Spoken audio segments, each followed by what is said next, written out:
Even if it was just a super powered cloud device, I'd be pretty happy with it, but natively is what I'd really want. And especially since there Phil said that we would probably be hearing at some point soon about, being able to play your whole library or most of your library that you own digitally, via cloud, even games that aren't in Game Pass. Putting two and two together, I think there's smoke to the fire of the mobile thing being the announcement this holiday. Yeah, the cloud thing that is meant to be happening this year, and just the idea. And again, I'm always going to talk about 360 games. Just the idea of being able to play something like, I don't know. I'm looking at my library, like Battlefield 3, like or Deus Ex Human Revolution, like via cloud play. And that, I'm actually psyching myself up talking about this because the I actually like the idea of having the ability to play a Mass Effect on a handheld. um, uh, but yeah, I'm gonna end up getting one, aren't I? I think the handheld thing is happening. I'd be interested to see what it's gonna look like because you can see that the whole design philosophy changed for Microsoft with the One X and the One S because they had some of the Surface team work with Xbox. Like if you look at the Xbox One, the original, people call it a VCR because it's the size of a VCR. And if you open one up, do you know what's inside? It's mostly empty space. Microsoft over engineered the thing because they didn't want a Red Ring 2. And like if you look at the Xbox One S and One X, like they very high quality built machines, same as the series consoles. So like I'm wondering what does a modern Xbox handheld look like? Like that'll be interesting. And also, what do they call it? Xbox Series H? Yeah, Xbox Series SH? I don't know. Actually, no, that'd be bad. Actually, no, Microsoft will. Yeah, maybe not Yeah, that one. yeah. No, Microsoft naming conventions, they'll call it the Xbox Series SH, and I'll leave Twitter that day, you know. But I think the possibilities are endless when it comes to a handheld because, again, like what the series consoles turn 4 years old this year. People really want a handheld. Like hell, you can buy a detachable screen for your Series S, which is really cool. But yeah, I think there's good stuff coming. I think the 2024 roadmap for Xbox is bright. Despite the fun detractors you'll see online, it's a great time to be an Xbox fan. Will people always be disappointed with some of the decisions they make? Of course, that's always going to be the thing. But I think it's better to be, you know, what should I say, cautiously optimistic. For me, anyway. I'm looking forward to all the games coming. Microsoft, they clearly committed to making games and more hardware. And these games they've put out on other platforms, it is what it is. Nothing people can do now. I don't think the majors games are going over. I saw in the past week people saying HellBlade's going over. I don't see that happening. It's just people running with it. Like, look at it. The beginning of the year, companies make less ad revenue, right? So, like, that's why you see all this different like pieces of clickbait every January. And I bet go to next year in January, there's going to be some random game rumors popping up for a month, and it doesn't matter if they're true or not. It's because it gets clicks, right? Like these websites like IGN and all this stuff, like they feed off clicks, and especially in January when the ads are paying less than normal, you see more clickbait. And as we get to the summer, you're going to see less clickbait, and people are going to be talking about, the games being announced at the summer showcase and all that stuff. Anyway, Logan, have you got anything else to say before we close out the show? Yeah, one last fun thing.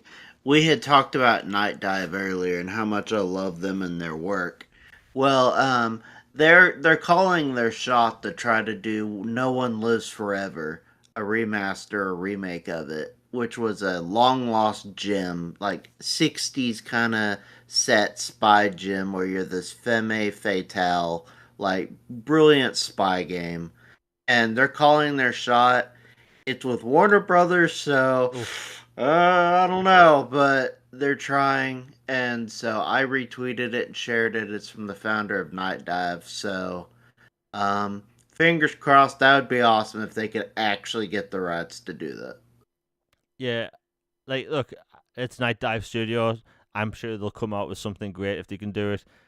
Warner Brothers, not the best company to be working with at the minute. But yeah, uh, that's going to be interesting. Pretty much rundown of the show quickly. Star Wars Battlefront Classic Collection. It could be in a better state, and I don't recommend people buy it in the state it's in. Save your money for at least it to be fixed. I'll put it towards something else. Hell, buy Judgment. Why not? Um, you know, people losing their minds online about SpongeBob SquarePants and the ports and stuff. Like, it's just a bit much. Calm down. It's going to be a great year. Anyway, everyone in chat has been awesome. We will be back at the same time next week. In between now and next week, I should have a video dropping between now and then. I have plenty of new videos coming out over the next few months. A lot of stuff, really. A lot of cool things. And there's also going to be some changes to the podcast in the future. Not really on Logan's end. It's just going to be on this end. But, probably going to be on camera in the future for podcasts. So that's going to be fun. Anyway, again, video dropping between now and next week. Podcast returns next Tuesday. And hopefully between now and then, people don't lose it over the simplest piece of gaming news because it's tiring. Anyway, everyone has been awesome. We are out, everybody. Peace.